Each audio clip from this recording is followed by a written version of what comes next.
बहुत वक्त पहले एक खूबसूरत गांव था जिसका नाम शांति नगर था। लेकिन गांव के एक कोने में मौजूद एक प्रासरार झील ने लोगों के दिलों में खौफ का साया डाल रखा था। लोग कहते थे कि जो भी उस झील में तैरने जाता कभी वापस नहीं आता। गांव के बुजुर्गों का मानना था कि झील के अंदर कुछ तो है जो झील में आने वालों को शिकार करता है। एक दिन गांव का किसान रामो अपनी धोती बांधे झील के पास जाने की तैयारी कर रहा था। रामो की माँ उसे रोकती है। बेटा, इस झील के करीब मत जाओ। ये जगह मनहूस है। माँ, ये सब बस पुरानी कहानियां हैं। ऐसा कुछ नहीं होता। मैंने अपने दोस्तों से वादा किया है और मैं कल झील में तैरने जा रहा हूँ। कुछ भी नहीं होगा। मैंने खुद अपने आंखों से देखा है कि कितने लोग यहाँ से कभी वापस नहीं लौटे। बेटा, ये झील सादा नहीं है। मैं नहीं चाहती कि तुम भी इन लोगों की तरह गायब हो जाओ। लेकिन रामू अपनी माँ की बात को संजीदा नहीं लेता और झील की तरफ जाने का इरादा करता है। अगले दिन रामू अपने दोस्तों के साथ झील के पास पहुंचता है। गांव के लोग दूर से ये मंजर देख रहे थे।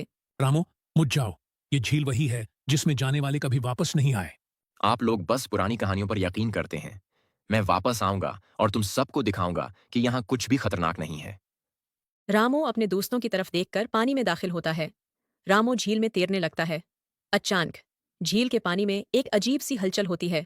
पानी की सतह पर एक खूबसूरत चेहरा नमूदार होता है। वो मरमड्ड थी जिसका ऊपरी हिस्सा इंसान का था और नीचे से वो मछली की मानंद थी। उसकी आंखों में गहरी चमक और दलक्ष मुस्कुराहट थी। तुम तुम कौन हो? रामू, तुम मेरे जाल में आ चुके हो। क्या तुम्हें डर नहीं लगता? मैं इस झील की मुल्का हूँ और जो यहाँ आता है वो कभी वापस नहीं जाता। रामू खौफ से पीछे हटता है, लेकिन मरमड्ड ने उसे अपने जादुई जाल में जकड़ लिया। रामू चीखता है, लेकिन कोई उसे बचाने वाला नहीं था। रामू के दोस्तों ने जब देखा कि वो गायब हो गया है, तो वो खौफजदा होकर गांव वापस भागे और गांव वालों को बताया। गांव के लोग गुस्से और खौफ में थे। सबको मालूम था कि मरमड ने एक और जान ले ली है। रामू की माँ जार व कतार रोती हुई झील की तरफ भागी। गांव के लोगों ने फैसला किया कि अब उस मरमड को खत्म करना जरूरी है।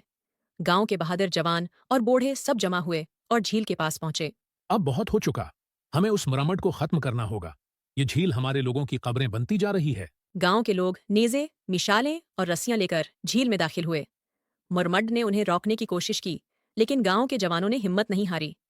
आखिरकार उन्होंने मरमड को झील के किनारे घेर लिया और उसे नेज़े से वार करके मार डाला। तुम सबने मेरे साथ क्या किया, लेकिन मेरी लांछ तुम सबको हमेशा परेशान करेगी।